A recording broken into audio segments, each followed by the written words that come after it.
अस्सलामुअलैकुम। आप सबको खुशामद JTV पर। पब्लिक, आज की वीडियो में हम आपको किस्त नंबर 14 के रिव्यू के बारे में बताएंगे।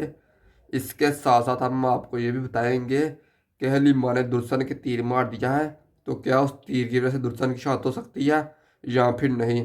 और साथ में फलाव्यूज़ के बारे में बताएंगे। जैसा कि फलाव्यूज़ को अपनी पुरानी झलकियाँ महसूस हुई हैं, तो क्या फलाव्यूज़ अब अकचोड़ा बन के फातिमा खातून से शादी कर लेगा या फिर फलाव्यूज़ का नाम चेंज करके एवन रसूल रखा जाएगा। आज की वीडियो में हम इस पर तफसील के साथ बात करेंगे, तो ये सब जानने के लिए वीडियो तक लाजमी देखिएगा। वीडियो शुरू करने से पहले अगर अभी तक किसी ने हमारे चैनल को सब्सक्राइब नहीं किया तो कर दो, और साथ में एक प्यारा सा कमेंट भी कर दो। पब्लिक, किस्त नंबर 14 वहीं पर शुरू होती है जहाँ पर किस्त नंबर 13 का अख्ताम होता है। मसलन फराबियुस ने और बे की कमर पर कंदर रखा हुआ होता है, और फराबियुस बे से कहता है कि अब तुम्हें मेरे हाथों से कौन बचाएगा। तो आगे से बे कहता है कि अल्लाह तुम्हें मेरे हाथों से बचाएगा। तो फराबियुस ये देख कर ईरान करान आ जाता है। तो इनकी वहाँ पर काफ़ी ज़्यादा गुफ्तगू चलती है, जबकि बेसूरत यूनस का तर्जमा करके फलाविस को बताता है। तो फिर फलाविस बे से खंजर उठा लेता है और चला जाता है, लेकिन जंगल में जाकर काफ़ी चीखा चलाता है। और जंगल में जाकर जब चीखा चलाता है तो इससे पुराने ख्याल आना शुरू हो जाते हैं। मसलन फलाविस को अपनी हिस्ट्री के बारे में पता चल जाता है कि मैं पहले एक तुर्क था, बाद में मुझे बाज़ंतीन मसलन ईसाई बनाया गया है। जिस तरह गोकतुक नहीं, आप देख सकते कि कुर्डुस्मान सीज़न 2 में गोकतुक के साथ जोड़ा गया था कि गोकतुक पहले तुर्क था, बाद में मंगोलों ने उनके कबीले पर हमला किया और गोकतुक को अगवा करके गोकतुक को मंगोल बना दिया। तो बिल्कुल फलाबियुस के साथ भी ऐसा ही हुआ है। फलाबियुस पहले एक तुर्क था, लेकिन बाद में बाज़ंतीनियों ने इसे अगवा किया। अगवा करके एक अच्छा जंगजू बना के बाद में सब तुर्कों के खिलाफ लड़ाया, क्योंकि पब्लिक तुर्क बहुत बहादुर हुआ करते थे। और उस वक्त भी लोग ये कहते हैं कि हमने तुर्कों के बच्चों को मसला अपने इतिहास में शामिल करना है ताकि ये मजबूत और ताकतवर हो।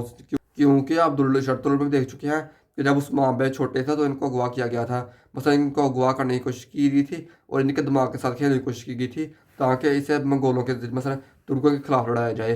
क्योंकि ये लोग इसलिए वजह से करते थे कि तुर्क बहुत बहादुर हुआ करते थे और फिर इन्हें मतलब बाज़ंतीनी बनाकर या मंगोल बनाकर तुर्कों के खिलाफ लड़ाते थे।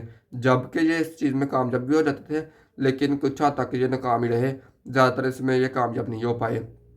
इसके बाद बस उड़ाम का बुरसा में क़याम करना, उड़ाम का तख्त को दिखाया जाना, उड़ाम का महल दिखाया जाना, जो कि काफ़ी शानदार तरीके से महमूद बुज़दाक ने मेरे सामने पेश किया। और फिर उड़ाम ने जिस तरह स्पोचा खातून को शिकस्त दी, जिस तरह जाल बचा के स्पोचा खातून को फंसाया, तो ये भी उड़ाम की काफ़ी सारी टेक्निक थी। लेकिन अफसोस की बात यह है कि इतना कुछ दिखाने के बावजूद भी रेटिंग ऊपर नहीं जा रही। जबकि पिछली किस्त की रेटिंग ऊपर गई थी, लेकिन इस किस्त की फिर गिर गई है रेटिंग। A B कैटेगरी में ऊपर गई है, बाकी दोनों कैटेगरियों में नीचे गिर गई है, जो कि एक खतरनाक अलामत की तरह निशानी है। जबकि रेटिंग ऊपर ना गई तो फिर महमूद बुज़दाक इस चीज़ को बंद कर देंगे और हमें सर्कज़ी नहीं होने देंगे। हम इस रेट हम महमूद बुज़दाक से ये तो करते हैं कि महमूद बुज़दाक को शानदार तरीके से ये चीज़ बनाएंगे और रेटिंग ऊपर लेके जाने की पूरी कोशिश करेंगे। इसके अलावा शीन सरदार की बात की जाए तो शीन सरदार ने दरमियान अवलों के साथ इत्तेहाद कर लिया है, मसद मीर जान के साथ इत्तेहाद कर लिया है, और रुहाम बे को शक भी हो गया है शीन सरदार पर। जबकि रुहाम बे ने किले पर हमला करने का हुक्म दिया तो शीन सरदार ने उस किले पर हमला नहीं किया, बल्कि पीठ दिखाकर भाग गया। तो रुहाम बे ने कहा कि जो हमारे साथ खड़े होते हैं उन्होंने हमें पीठ दिखा दी और उन्होंने हमारे साथ किले पर हमला नहीं किया। तो शीन सरदार पर अब बुरहान बे को शक होना शुरू हो गया है।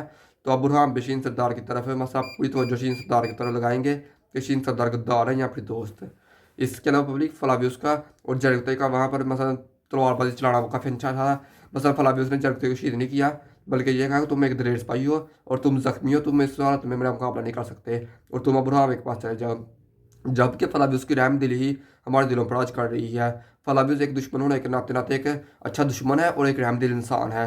जबकि अगर फलाबियुस चाहता तो मसलन जरगताई को वहाँ पर शहीद कर सकता था, लेकिन फलाबियुस ने कहा कि तुम जख्मी हो, तुम मेरा मुकाबला नहीं कर सकते, तुम अब बुरहान बे के पास जाओ और जाकर मेरा काम बचाओ। तो जब जरगताई बुरहान बे के पास जाता है और जाकर बुरहान बे को ये कहता है कि फलाबियुस ने हमारे तमाम सिपाही शहीद कर दिए और अब वो किले पर हमला करने की कोशिश कर रहा है। तो बुरहान बे पहले से मनसूबा तरतीब दे चुके होते हैं और उड़ान में ब्रांड सरदार को कहता है कि तुम जाओ और जाकर उस किले पर कब्जा कर लो। लेकिन जरगते कहता है कि मैं भी साथ जाऊंगा। तो उड़ान बे आगे से कहते हैं कि तुम जख्मी हो, तुम ना जाओ। तो जरगते कहता है कि नहीं, मैं जाऊंगा, जब तक मैं उन दुश्मनों को मसल खाग नहीं हटा देता मेरे जख्म कभी नहीं बढ़ेंगे। तो उड़ान बे इजाज़त दे देते हैं, फिर ये दोनों जाते हैं और जाकर वहाँ किला फतह कर लेते हैं। जबकि जरगते के किरदार को भी मजबूत किया जा रहा है, लेकिन हैरत अंगेज़ बात यह है कि बुरहान के किरदार को अभी भी महमूद बुज़दाक तवज्जो नहीं दे रहे।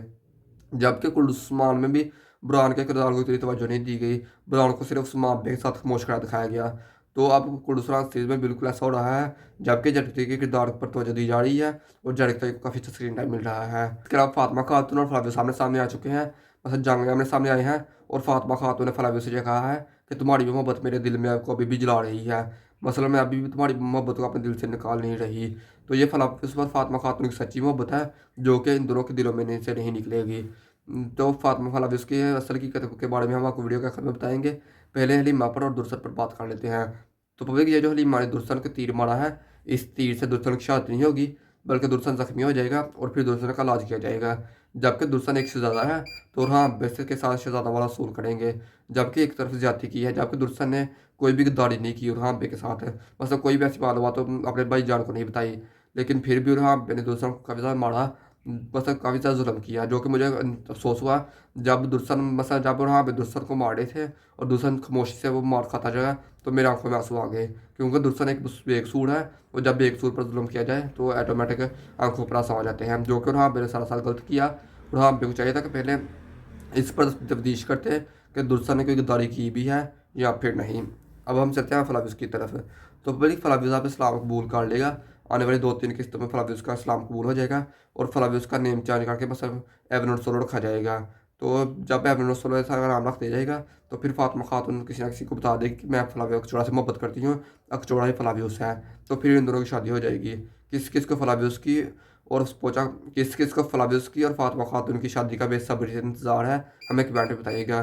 जबकि बोली कि वहाँ बे से ज़्यादा तो फलावियोस हमारे दिलों पर राज कर रहा है। जबकि वहाँ बे मैं उसके बारे में इतना बुरा नहीं करूँगा, वो काफ़ी अच्छा एक्टर है, लेकिन वो हमारे दिलों पर राज नहीं कर सकता। जिस तरह एंगर सुल्तान मसरतुल ने इसका बड़ा को जो उस्मान बे ने हमारे दिलों पर राज किया, इस तरह ये हमारे दिलों पर राज नहीं कर सकता। बस जिनको लोगों ने शुरू से पसंद नहीं किया और अब ये जितनी मर्जी अच्छी एक्टिंग कर ले, लोग इसे पसंद नहीं करेंगे। तो इसलिए महमूद अब्दुल्लाह को चाहिए सीज़न को क्लोज करके सीज़न 2 में और वहाँ पे किरदार को चेंज किया जाए, जो कि सीरीज़ को रेटिंग को ऊपर जाने के लिए बहुत अच्छा साबित होगा।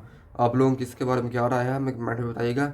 मिलते हैं वीडियो के साथ, तब तक अपना ख्याल रखना। खुदा हाफिज़।